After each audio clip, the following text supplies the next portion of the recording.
Don't forget the merchandise. I've got a limited release of my American shirts. I released them probably a little late. Americans, I might give you a little discount if you give me a PM. I feel bad that I didn't get them out in America in time because a lot of people wanted them.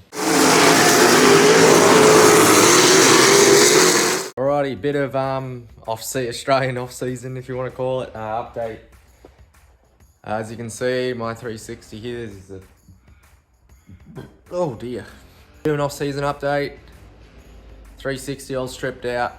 That's the car I used last year. It's a bit of a backlog with repairs, so we got front's all a little tweaked, which I don't know if you can probably see it. Yeah, you can see it there. And the shock towers come off it as well from our wreck at Mildura.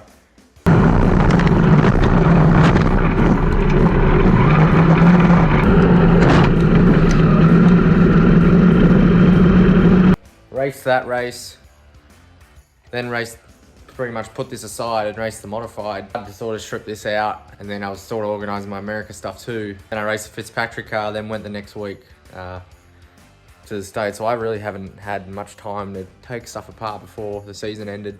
This was our backup car from last year, so it's just sitting outside at the moment. As you can see, I need to do some moving around in the shop. Some nice brass pushers in the car. Next thing was cleaning out all the powder coat out of a lot of the, like the wing tree, which I probably shouldn't have done that because there's probably rust in there. And all the Nerf bus buds. A couple at the back as well. You can see I've grounded out all the powder coat out of those just so they slide in nice.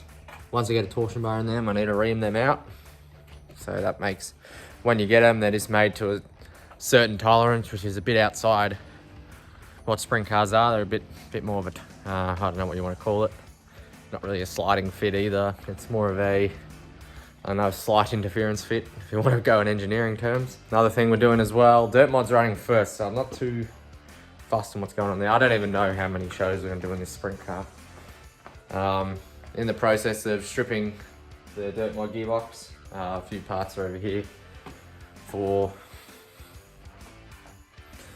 cleaning in my parts washer. Remember my Aussie season, which I barely even remember. The last race we had, couldn't get into gear when I won the race, or even really the whole last night.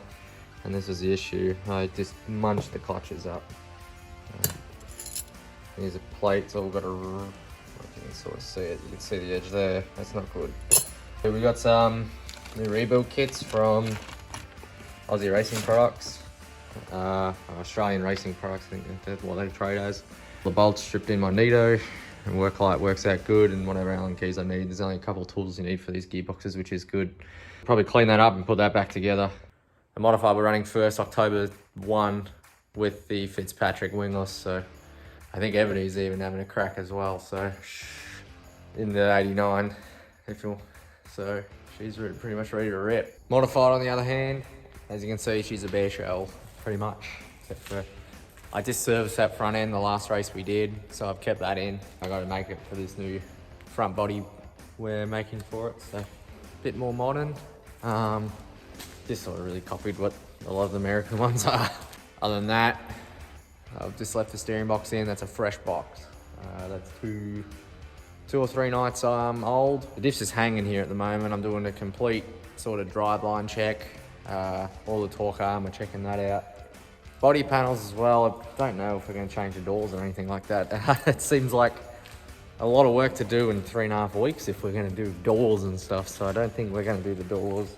Really like to get new brake calipers on all the brakes on the car. There's 3 brakes on this car, just like a sprint car. If anyone wants to know a bit more about this car, just in general, there's heaps of videos I have on it. It's pretty sick. And then obviously I got to put the seat back in. 2 seats at the moment.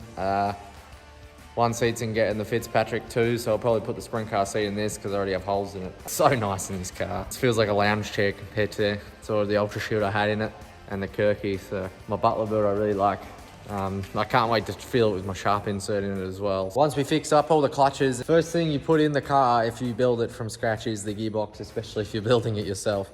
A bit tricky to get it down here if it's that much mass. It's a very heavy component, as you'd expect. It's pretty light compared to regular gearboxes, but it's still pretty heavy. As you can see, I'll put the uni on it as well. That's ready to slide this tail shaft in. Got to grease that up with some G3. It's upside down, but we got some G3 here. Still got to put the shifters on this as well. That's this here. I need to adjust them a bit.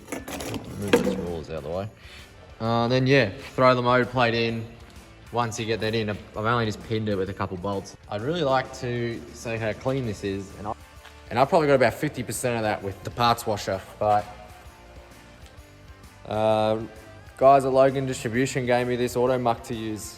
I wish I took it before and after, which I probably will for some other components I clean before I put them on the car, because I will use it pretty much for everything. Putting on it, it's sort of like a wash, but I've been using it sort of just to finish up, clean up as well. Essentially, I had like watermarks of aluminium, watermarks of clay, pretty much like orange water, if you want to call it that. Left on this, so I can't really see anything. Alrighty, next thing we're gonna rip into. I've been putting a new body together in a way. Just this front part here, it's friggin' flogged. We had another victim nose from, I think, Nyora. I don't know if that was a new one or not, so I better double check photos to see if that wasn't new, because 2 nights is new record of how many nights I've lasted with a nose piece. Usually I get like 3 or 4 maybe. As I said, I'm not touching the front end too much in terms of the beam and all that. That's pretty much well serviced before the national title. Essentially just did the national title and the big title and the 10K race after that, so I didn't really race a whole lot. And I also got a lot of the rear end in last night. I'm really not happy with the brake caliper. As you can see, we've had the wheel in a little bit, but this brake caliper's probably done a lot of nights. I probably just have to either pull it apart, just give it all a big clean out and do all that. To be honest with you, it's probably due for a new one. Calipers are cheap because like that's been on there for probably 20 years. I'm not even lying. Oh, and there's the arm that we had at Archer. When we broke the arm at Archerfield, that's where I replaced it with. Pretty mid setup now. I got to get it done on the left because I'm freaking not happy with the spline. If someone noticed, which hopefully maybe someone does, we got a wingless cage here, which I explained in another video, and the Morse cage, which is on this side. That's the same pickup as a wing position. So if we go back to the non-wing stuff, it's this one. I fluked this at Archerfield that night, the arm broke. The whole unit was destroyed with my other OCD cage, which is actually still over there on the shelf. Essentially, it bent this one up and yeah, split the arm about there on the other one. But this is a different one. This is my new chromoly one that's mint. I don't think that's gonna break, but worries me with a heavy car. It's gonna flex on rough stuff, but it was fine at Nyora, so. While you think a steer arm would be better, they're hollow. Just the rigidity of materials in certain geometries. This is why probably I only have whatever subscribers. I'll show you this bit of the behind the scenes because nearly a lot of these parts are made, like they're not bought off the shelf. Like I'm making those are made off a jig. Well, that's the same as that. They're made. Well, they're all CAD, but they're made. I get them made. I have these all drawn up. They're made, and they're made. This is a work of art. I love this. I've made it nice and light.